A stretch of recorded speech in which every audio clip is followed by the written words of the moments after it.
Hello friends, welcome back ஸ்பெயினிஷான நண்பர்களே. இன்றைக்கி இந்த வீடியோவில் மிக மிக முக்கியமான எச்சரிக்கையான ஒரு ஜோதிட தாள்களை தான் மேச ராசிக்காரங்களுக்கு அதிரடியாக பார்க்க போகிறோம். கடைசி என 2025 ஆண்டுடைய கடைசி காலகட்டத்தில் வந்துட்டோம். கடைசி காலகட்டத்துலேயும் அதுவும் கடைசி 10 நாட்களில் இப்போ நாம் அடியெடுத்து வைக்க போகிறோம். இந்த கடைசி 10 நாட்கள் பயங்கரமாக இருக்க போகுது. ஆண்டுடைய முதலும் ஆண்டுடைய கடைசியாகவும் எப்பயுமே பார்த்தீங்கன்னு வச்சுக்கோங்களேன், பயங்கரமான மாற்றங்கள் ஏற்படும். அந்த வகையில் மேச ராசிக்காரங்களுக்கு 2025 ஆண்டுடைய கடைசி நாட்கள் எப்படி இருக்க போகுது அப்படிங்கிறத தான் இந்த வீடியோவில் சொல்ல போகிறேன். அது மட்டும் இல்லாமல் 2026 ஆண்டு பிறக்கும்போது உங்கள் ராசிக்கு பலமாக வாழ்வதற்கு நீங்கள் ஆன்மீக ரீதியாக ஒரு பரிகாரத்தை இந்த ஆண்டு கடைசியாக இப்போ செய்யணும். அந்த பரிகாரம் என்ன அப்படிங்கிறதையும் சொல்ல போகிறேன். ஸோ இந்த வீடியோ மேச ராசிக்காரங்களுக்கு ரொம்ப யூஸ்ஃபுல்லாக ரொம்ப இன்ட்ரெஸ்டாக இருக்கும். மேச ராசிக்காரங்க இந்த ஒரு வீடியோவை ஸ்கிப் பண்ணாமல் பாருங்கள்.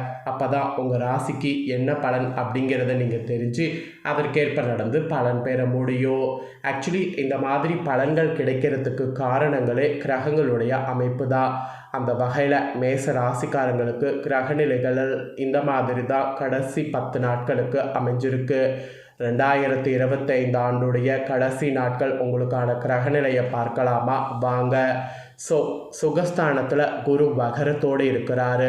பஞ்சமஸ்தானத்தில் கேது, கலஸ்தரஸ்தானத்தில் புதன், அஷ்டமஸ்தானத்தில் சூரியன் செவ்வாய் சுக்கிரன், லாபஸ்தானத்தில் சனி ராகு, அயனசைன போகஸ்தானத்தில் சந்திரன்.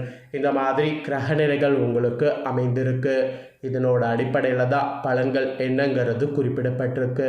ஸோ என்ன பலன்கள் உங்களுக்கு நான் சொல்கிறனோ அந்த பலன்களை தெளிவாக தெரிஞ்சுக்குங்க. அதற்கேற்ப டிசம்பருடைய கடைசி நாட்கள் நடந்து பலன் பெறுங்க. எதை பற்றியுமே கவலைப்படாமல் நடப்பது நடக்கட்டும், எல்லாம் அவன் செயல் என்னும் எண்ணம் மேச ராசினருக்கு இந்த மாதம் கடைசியாக நீண்ட நாட்களுக்கு இழுத்து வந்த சுப பலனை உண்டாக்க வழிவகை செய்யும். அதனால் அந்த மாதிரி இருக்க பாருங்க. எந்த ஒரு வேலையும் மன திருப்தியோடு செய்தீங்கன்னா வெற்றி அடைய முடியும். புத்தி சாதுரியமும் வாக்குவன்மையும் உங்களுக்கு அதிகரிக்கும். எல்லாத்துக்கும் மேலே முக்கிய நபர்களுடைய அறிமுகம் இனி வரக்கூடிய இந்த நாட்களில் கிடைக்க வாய்ப்பு இருக்குது. பணவரவை அதை அதிகப்படுத்தும். தொழில் வியாபாரத்தை மாற்றலாமா என்ற எண்ணம் உங்களுக்கு உண்டாகும். அந்த எண்ணம் உண்டாகும் போது அந்த எண்ணத்தை இப்போவே நல்லா யோசித்து பண்ணுங்க. அதுக்கப்புறம் உத்தியோகத்தில் இருக்கக்கூடிய உங்களுக்கு இடமாற்றம் பதவி உயர்வு கிடைக்க வாய்ப்பு இருக்குது. அதுலேயும் தொழில் வியாபாரத்தில் வரவேண்டிய பாக்கிகள் இனி வசூலாக நிறைய வாய்ப்பு இருக்குது. வாகனங்கள் மூலம் உங்களுக்கு லாபங்கள் நிறைய கிடைக்கும். சரக்குகளை வெளியூர்களுக்கு அனுப்பும் போதும் சரி கவனமாக இருக்கணும்.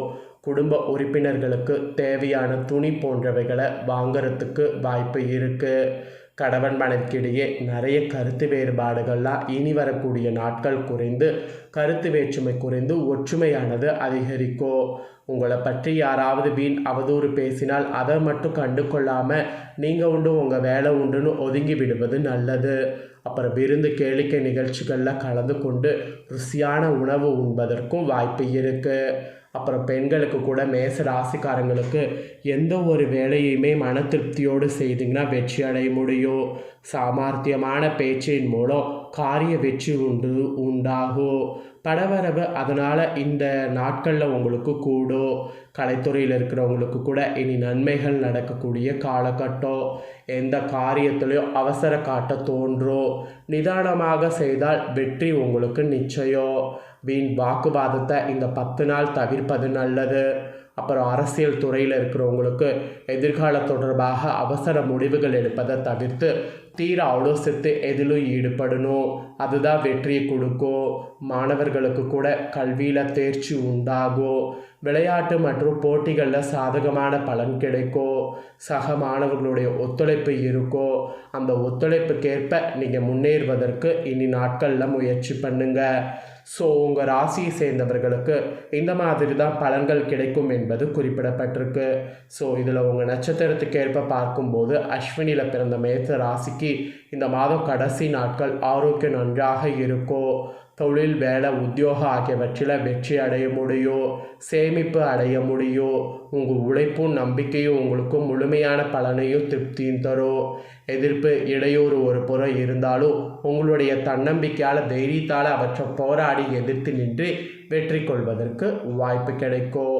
அப்புறம் பரணியில் பிறந்த நட்சத்திரத்துக்கு குறிப்பிடப்பட்டிருக்கு. உங்களுக்கு இந்த மாதம் கடைசி நாட்கள் கடமைகளை காப்பாற்றணும். பொருளாதாரத்தில் பிரச்சனை இருக்காது என்றாலும் வைத்திய செலவு அல்லது வீண் விரைய செலவு தவிர்க்க முடியாததாக இருக்கும். அதனால் சில சமய விரக்தி ஏற்படலாம். ஜாதக தசபுக்தியை அனுசரித்து தேவையான பரிகாரங்களை செய்து கொள்வதால் மனதில் ஆறுதலும் நம்பிக்கையும் உண்டாகும். தொழில், வியாபாரம், உத்தியோகத்தில் பிரச்சனை எதுவும் இருக்காது. அந்த பிரச்சனை இருக்காதுங்கிறது போதே நீங்கள் ஹாப்பியாக இருக்கலாம். அதுக்கப்புறம் கார்த்திகை 1ஆம் பாதத்தில் பிறந்த மேசராசிக்கு சொல்லப்பட்டிருக்கு. இதில் பிறந்தவங்களுக்கு இந்த மாதம் கடைசி நாட்கள் கடந்த காலத்தில் உங்களை விட்டு சென்றவர்கள் விரும்பி வந்து சேர்வாங்க. உறவு பலப்படும். தொலைபேசி தொடர்பு மூலமாக சிலர்லாம் புதிய தொழில் ஒப்பந்தங்களை ஏற்படுத்தி லாபம் தேடக்கூடிய முயற்சியில் ஈடுபட்டிங்கன்னா வெற்றி கிடைக்கும். குடும்பத்தில் மகிழ்ச்சிக்கு குறை இருக்காது. சுப நிகழ்ச்சிகள் கூட தடையே இல்லாமல் நடைபெறும். ஸோ உங்களுக்கு பார்த்தீங்கன்னு வச்சுக்கோங்களேன், இந்த பலன் கிடைக்கும். ஸோ உங்கள் நட்சத்திரத்துக்கு ஏற்ப இனி கடைசி நாட்கள் எப்படி இருக்கும் அப்படிங்கிறத தெளிவாக இந்த வீடியோவில் ஷேர் பண்ணிட்டேன். ஷேர் பண்ணதை மேஷ ராசிக்காரங்க நீங்கள் தெரிஞ்சிருப்பீங்க. தெரிஞ்சதுக்கேற்ப நடந்து பயன் பெறுங்க. அப்புறம் இந்த ஆண்டுடைய கடைசி நாட்கள் உங்களுடைய எல்லா கஷ்டங்களும் தீர்ந்து வரக்கூடிய ஆண்டு உங்களுக்கு நல்ல ஒரு முன்னேற்றம் கிடைக்க இந்த ஆண்டுக்கான மார்கழி மாதத்தில் இந்த ஒரு பரிகாரத்தை செய்யுங்க. ஆண்டுடைய கடைசி நாட்கள் மார்கழியில் தான் இருக்கும் அப்படிங்கிறதுனால மார்கழியில் வெள்ளியில் இந்த பரிகாரம் செய்யுங்க. ஸோ இந்த பரிகாரம் என்ன, இதை செய்தால் உங்கள் கஷ்டங்கள் தீர்ந்து வரக்கூடிய ஆண்டு நன்மை ஏற்படுமா அப்படிங்கிறதையும் உங்களுக்கு சொல்கிறேன். வாங்க அதையும் இந்த வீடியோவில் தெரிஞ்சுக்குவீங்க. தெய்வ வழிபாட்டிற்காகவே பிறந்திருக்கக்கூடிய மாதம் தான் இந்த மார்கழி மாதம். மார்கழி மாதத்தில் நாம் செய்யக்கூடிய பிரார்த்தனைக்கு சக்தி பல மடங்கு அதிகம். இந்த மாதத்தில் கோவிலுக்கு சென்று என்ன வேண்டுதல் வைத்தாலும் அது வெகு விரைவில் பலிக்கும் என்பது நம்பிக்கை. அந்த வகையில் மார்கழியில் வரக்கூடிய வெள்ளிக்கிழமை இந்த பரிகாரத்தை மேசராசிக்காரங்க செய்திங்கன்னா கண்டிப்பாக உங்கள் தலைவிதி மாறும். ஸோ மார்கழி மாதத்தில் வெள்ளிக்கிழமை கோவிலுக்கு செல்லும்போது இந்த ஒரு பொருளை கையோடு எடுத்துகிட்டு போங்க. அதை சுவாமியின் பாதத்தில் வைத்து பூஜை செய்யுங்க. மீண்டும் அந்த பொருளை வாங்கி கொண்டு உங்கள் வீட்டு பூஜையில் வைத்தால் அந்த தெய்வமே உங்களோடு வேண்டுதலை நிறைவேற்றி கொடுக்கும். அப்படி என்ன பொருள் அப்படிங்கிறதெல்லாம் சொல்கிறேன், நோட் பண்ணிக்கோங்க. மார்கழி வெள்ளியில் பிரம்ம முகூர்த்த நேரத்தில் பூஜை நடக்கக்கூடிய கோவிலுக்கு சென்று இந்த பரிகாரத்தை செய்வது மிக மிக சிறப்பு. கோவிலுக்கு நீங்கள் எடுத்து செல்ல வேண்டிய அந்த பொருள் என்னன்னா ₹1 நாணயம்தான். காலையில் வீட்டில் இருக்கக்கூடிய நீங்கள் எழுந்து சுத்தபத்தமாக குளித்து விட்டு வாசல் தெளித்து கோலம் போட்டு நிலைவாசலில் 2 விளக்கு ஏற்ற வேண்டும். ஸோ மார்கழியில் இதை நீங்கள் வெள்ளிக்கிழமை செய்தால் வீட்டில் நிச்சயம் சுபிட்சை ஏற்படும். அடுத்து பூஜையில் விளக்கேற்றி வைத்து விட்டு ஒரு மஞ்சள் துணியில் ₹1 நாணயத்தை வைத்து சுருட்டி முடிச்சு போட்டு உங்கள் குலதெய்வத்தை நினைத்து பூஜையில் வைக்கணும். 5 நிமிடம் கண்களை மூடி உங்களுடைய கோரிக்கையை இறைவனிடம் சொல்லுங்கள். பிறகு இந்த முடிச்சை அப்படியே கொண்டு செல்லுங்க. உங்கள் வீட்டுக்கு பக்கத்தில் எந்த கோவிலில் பிரம்ம முகூர்த்த நேரத்தில் பூஜை நடக்கிறது என்று பாருங்கள்.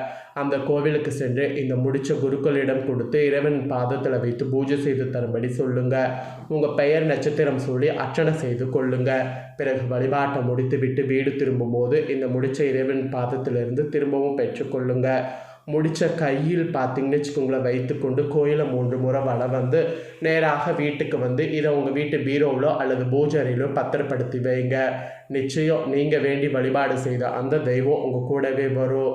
சிவன், அம்மன், பெருமாள் இப்படி எந்த கோவில் வேண்டும் என்றாலும் இந்த முடிச்சை வைத்து எடுக்கலாம். முருகன் கோவில், பிள்ளையார் கோவிலில் கூட இந்த பரிகாரத்தை செய்யலாம். ஆனால் சூரிய உதயத்திற்கு முன்பு நான் சொன்ன அத்தனை விஷயங்களும் செய்து முடித்திருக்க வேண்டும். அடுத்த வருடம் உங்களுக்கு பிறக்கும் போது உங்கள் கோரிக்கை நிறைவேறும். என்ன நினைத்து இந்த முடிச்சை நீங்கள் கட்டி வைத்தீர்களோ அந்த கோரிக்கை இறைவன் சீக்கிரம் நிறைவேற்றி வைப்பான். திருமண தடை விலக, குழந்தை பாக்கியம் கிடைக்க, வேலை கிடைக்க, கடன் சுமை குறைய, வருமானம் அதிகரிக்க, இந்த மாதிரி என்ன வேண்டுதல் வேணாலும் வைத்துக்கொள்ளலாம். அது உங்கள் தகுதிக்கேற்ற வேண்டுதலாக இருந்தால் கண்டிப்பாக அந்த வேண்டுதல் நிறைவேறும். வேண்டுதல் நிறைவேறிய பிறகு இந்த காணிக்கை கொண்டு போய் குலதெய்வ கோவிலில் செலுத்தி விட்டு வந்து விடுங்க. இவ்வளவுதான் பரிகாரம். இந்த எளிமையான பரிகாரத்தை இந்த ஆண்டுடைய கடைசி நாட்களில் செய்யக்கூடிய உங்கள் ராசிக்காரங்களுக்கு நிச்சயம் பல மடங்கு பலன் புதிய ஆண்டில் கிடைக்கும் என்பது உறுதியாக கூறப்படுது. ஸோ நம்பிக்கையோட மேச ராசிக்காரங்க இந்த பரிகாரம் செய்து பயன்பெறுங்க. ஸோ நீங்கள் இந்த பரிகாரம் செய்து இந்த பலனை தெரிஞ்சு பலன் பெறுவது போல் உங்கள் ஃப்ரெண்ட் ஃபேமிலியில் இருக்கிறவங்களும் பார்த்து தெரிஞ்சு பலன் பெறணும் அப்படின்னு நினச்சிங்கன்னா வீடியோ லைக் பண்ணி உங்கள் ஃப்ரெண்ட்ஸ் ஃபேமிலிக்கு ஷேர் பண்ணுங்கள். வீடியோவை உங்கள் ஃப்ரெண்ட்ஸ் ஃபேமிலியில் இருக்கிறவங்களும் பார்க்கட்டும். அவங்களும் மேச ராசிக்காரங்களாக இருந்தாங்கன்னா இந்த தாள்களை தெரிஞ்சு இதற்கேற்ப நடந்து பலன் பெறட்டும். இதே போல் புதிய அப்டேட்டோட நிறைய வீடியோ நம்ம சேனலில் போடப்படும். அதை எல்லாமே உடனுக்குடனே தெரிந்து கொள்ள மறக்காமல் நம்ம சேனலை சப்ஸ்கிரைப் பண்ணுங்கள். கூட பெல் பண்ண ப்ரெஸ் பண்ணுங்கள். ஃபஸ்ட் டைம் பார்க்குறவங்க அதை நீங்கள் பண்ணிட்டீங்கன்னா இனி நான் போகிற மற்ற அப்டேட்டான எல்லா வீடியோஸும் உடனுக்குடனே தெரிந்து கொள்ளலாம். ஸோ மறக்காமல் பண்ணுங்கள். நெக்ஸ்ட் இதே போல் சுவாரஸ்யமாக வேறொரு வீடியோவில் உங்களை சந்திக்கிறேன். நன்றி, வணக்கம்.